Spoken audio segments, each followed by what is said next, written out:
छात्रों छात्राओं को विदाई की हार्दिक शुभकामनाएं देते हुए दुख के साथ कहना चाहूँगा कि अब तक लोग के जाने की वजह से हम सभी कुछ लोगों को और यहाँ पर जो भी हमारे क्लास 11 के बच्चे भी हैं, छात्र छात्राएं हैं, बहुत दुख है। लेकिन दुख के साथ साथ एक खुशी की बात यह है कि यहीं से बाबू क्या होता है ना, जब आप इंटर पास करोगे तो यहाँ से हर एक छात्र का अपना अलग अलग रास्ते बढ़ जाते हैं और इंटर पास करने के इंटर के बाद 2 साल 3 साल के बाद इन्हीं छात्र छात्राओं में से हमको खुशी मिलती है। पता चलेगा कोई लड़का पुलिस में हुआ तो कोई इंजीनियर बना तो कोई एयरफोर्स में हुआ, कोई नेवी में हुआ। तो यहाँ की जो हम लोग का थोड़ा दुख हो रहा है उस समय की वो खुशी इस दुख के सामने थोड़ा भी मतलब बहुत ज्यादा पड़ जाता है। बस नहीं ना, तो मेरा कहने का मतलब ये है कि आप लोग को उस मंजिल पर जाने के लिए आपको अथाह मेहनत करना पड़ेगा, ठीक है ना। आपको मेहनत करना पड़ेगा क्योंकि बिना मेहनत का कुछ होता नहीं है। मैं कहना चाहूंगा कि यूं ही नहीं मिलती किसी राही को मंजिल, यूं ही नहीं मिलती किसी राही को मंजिल, दिल में कुछ जुनून सा जगाना पड़ता है। अब पूछा चिड़िया से कैसे बना ये आशियाना, गोली भरनी पड़ती है उड़ान तिनका तिनका उठाना पड़ता है। यानी एक तिनके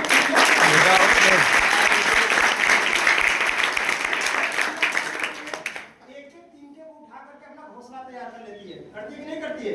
तो हम लोग तो इंसान है, हम लोग दुनिया का ऐसा कोई काम नहीं है जिसको चाहे उसको कर न सके। बस करने के लिए अपने अंदर हिम्मत और हौसला जुनून चाहिए, है कि नहीं।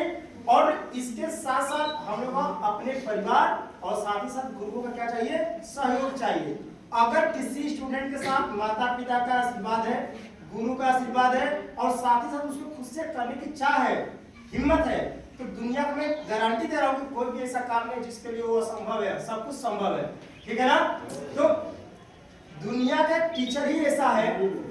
एक बात बताइए हम आप लोगों को कि दुनिया में कोई ऐसा प्राणी है जो आप लोग से कभी हारने का प्रयास करेगा? नहीं। हर एक दुनिया का जो प्राणी है सभी की इच्छा ये होती है कि हम किसी से हारे हम जीते। लेकिन टीचर एक ऐसा इंसान होता है धरती पर जो हमेशा अपने छात्रों से हारने का प्रयास करता है और छात्रों को जीतने का प्रयास करता है। बस कि छात्रों को खुशी होती है अगर कोई छात्र अपने टीचर से जीत गया तो टीचर को उसमें दुखी नहीं होते कि यार हमारे छात्र को हरा दिया। टीचर को खुशी होती है कि ऐसा कि हमारे छात्र है जो हमको क्या कर दिया, हरा दिया, ठीक है ना। क्योंकि टीचर क्या है ना, टीचर खुद वही जाता है, टीचर खुद वही जाता है लेकिन अपने विद्यार्थियों को उस मंजिल तक पहुंचा देता है।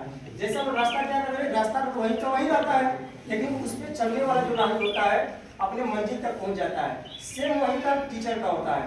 टीचर अपने जगह पर रहेगा लेकिन अपने विद्यार्थियों को हमेशा उस मंजिल तक क्या कर देता है, पहुंचा देता है। तो मेरा कहने का मतलब यह है कि चमकना है तो चांद जैसा मत चमको, चमकना है तो सूरज जैसा चमको।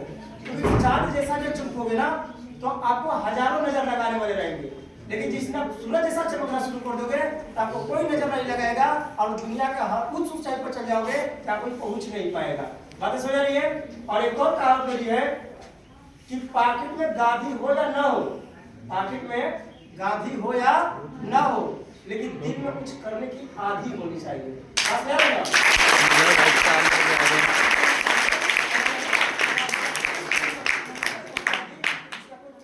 कर सकता है तो आप अपने को कभी भी कम मत समझिएगा। यहाँ पर हर एक स्टूडेंट कोई किसी से कम नहीं है।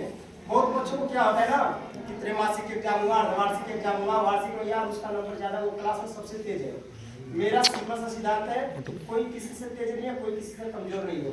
सबका क्या है, अगर वो तेज है तो मेहनत किया है, अगर वही मेहनत हम करें तो हम क्यों नहीं इसका आगे हो सकते हैं, है कि नहीं। एक बात बताइए, मान लीजिए आप क्लास में 5 बच्चे पढ़ रहे हो, एक लड़का डेली क्लास आ रहा है, डेली क्लास करने आ रहा है और एक लड़का 5 दिन घर बैठा हुआ है। तो अगर डेली मान लीजिए का कुछ भी पढ़ाया जा रहा है तो 5 दिन से एक ही चीज देखना है ना कि कब बनाया जा रहा है। और जो लड़का 5 दिन में उसको जानकारी होगी उसको तब पालन तो कर सकेगा। तो मेरा कहने का कि प्रेजेंटिव अनिवार्य होती है, प्रेजेंटिव भी अनिवार्य देने का स्थिति है। जब आप इंटर बात करोगे तब कहीं ना कहीं एडमिशन लोगे ना। कोई बच्चे घर से पढ़ते हैं, कोई तैयारी करते हैं, तो पढ़ने वाले बहुत बच्चे तो चलो आज नहीं पढ़ेंगे कल पढ़ेंगे, कल नहीं पढ़ेंगे परसों पढ़ेंगे, ऐसा होता होगा। अभी आप बोर्ड के अंदर रहना फिर भी ये सोचते होंगे कि अरे 10 दिन का पढ़ूंगा, 2 दिन पहले 2 दिन, ऐसा होता है ना। तो जिसके अंदर ये हो गया, सोचो वो कभी सक्सेस नहीं होगा लाइफ में। कहते हैं ना कि आज करो सो कल करो सो होता है ना। तो हमको आज कल की बात नहीं करनी है, जो हमने निर्णय लिया वो हमको करना है, तो करना है। सक्सेस उसी में मिलती है, सफलता उसी में मिलती है। ठीक। एक और बात, जब आप बोर्ड एग्जाम में जाते हो ना, तो बहुत बच्चे देखिए कुछ होते हैं कि नकल के भरोसे, नकल का नकल का भरोसा है नहीं। तो मैं कहता हूँ कि यार पेपर तो आप ही लोग को देना है, पेपर तो आप ही लोग को देना है, तो नहीं पढ़ के जाने से अच्छा है हम पढ़ करके जाए। पता है ना, बहुत बच्चे क्या करते हैं कि नहीं पढ़ के जाते हैं, पेपर करा के यही चीज बोलेंगे, अरे यही चीज आगे पढ़ के गई रहती है तो लिख दे रहती है, ऐसे बोलते नहीं बोलते हैं। तो उस आप ऐसा पढ़ के जाइए कि आपको पछतावा ना हो। अगर आप पढ़ के गए रहोगे, अगर आप पढ़ करके जाओगे, बेशक वो पढ़ा चीज पेपर में नहीं आएगा, लेकिन आपको पछतावा नहीं। आप बोलोगे हमने पढ़ा तो नहीं है तो हम क्या कर सकते हैं। लेकिन अगर आप नहीं पढ़ के गए रहोगे तो आप ये पछतावा के साथ पढ़े रहते होंगे, क्या करती होते, लिखती होते। तो मेरा कहने का मतलब है कि आप कुछ भी करिए, लेकिन जिस सब्जेक्ट का पेपर है उसको अच्छे से आप पढ़ कर जाइए, तो आपको किसी के भरोसे नहीं जाना है। बस समझ आ रही ना। और एक और बात, कॉपी लिखने का तरीका क्या होता है। कॉपी लिखने का तरीका मतलब जो क्वेश्चन नहीं आते, जिस बच्चे को क्वेश्चन का आंसर नहीं पता है उसका मैं लिखने का बेस्ट तरीका बता रहा हूँ। जिसको कुछ नहीं आता वो अभी पास हो जाएगा इस वाले ट्रिक से। ट्रिक क्या है बाबू, हर एक क्वेश्चन का क्लू पॉइंट खोजा जाता है। क्लू पॉइंट मतलब बता रहा हूँ, जैसे मान लीजिए क्वेश्चन देखिए कि प्रकाश के परावर्तन से आप क्या समझते हो, ठीक है। अब इसमें आपको क्लू पॉइंट खोजो। क्लू पॉइंट जैसे मैथ में कॉमन होता है, दो संख्या में तीन संख्या कॉमन है उसको हम बाहर निकालते हैं। क्लू पॉइंट निकालो। क्लू पॉइंट में मैंने बोला कि प्रकाश के परावर्तन से आप क्या समझते हो। इसमें क्लू पॉइंट को दो मिले, एक प्रकाश लाइट, एक रिफ्लेक्शन परावर्तन, मिल गया ना। ये आपके दो पॉइंट मतलब दो क्लू पॉइंट मिल गए। अब इसमें से कोई स्टूडेंट है जिसको पता ही नहीं कि प्रकाश का परावर्तन क्या होता है, उसको नहीं पता। बाकी भाई प्रकाश के बारे में थोड़ा बहुत जानते हो, प्रकाश के बारे में मान लीजिए नहीं जानते हो, परावर्तन के बारे में थोड़ा बहुत जानते होंगे, इतना तक पढ़े होंगे ना।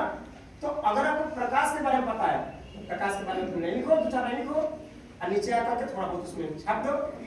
अगर 4 नंबर का क्वेश्चन है तो हम मानते हैं कि गलत लिखने से अच्छा है कि प्रकाश के बारे में लिखोगे तो जानते हो 2 नंबर देखकर चल जाएगा, जाएगा नहीं जाएगा, चल जाएगा।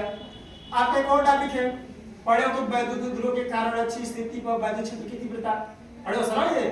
तो इसमें भी क्या है, इसमें क्लू पॉइंट है, वैद्युत ध्रुव क्या होता है, वैद्युत क्षेत्र की तीव्रता। अब क्लू पॉइंट मिल गया नहीं मिल गया। अगर आप सिद्ध नहीं कर पा रहे हो तो क्लू पॉइंट खोजो कि क्लू पॉइंट वैद्युत क्षेत्र की तीव्रता है, वैद्युत क्षेत्र है, उसके बारे में तो जानते होंगे ना किसी न किसी के बारे में, उसके बारे में चल लिखिए। अगर ये 5 नंबर का क्वेश्चन है, अगर ये 5 नंबर का क्वेश्चन है तो पक्का गलत आप लिखोगे तो एग्जाम में आपको नंबर दे देगा। तो मेरा यही मतलब है कि गलत लिखने से अच्छा है कि सही लिख करके आइए, ठीक। बस बाकी इतना ही। और सभी टीचरों का सहयोग, आप प्यार दुलार आशीर्वाद आपके साथ है, और आप लोग बेस्ट करिए। मजा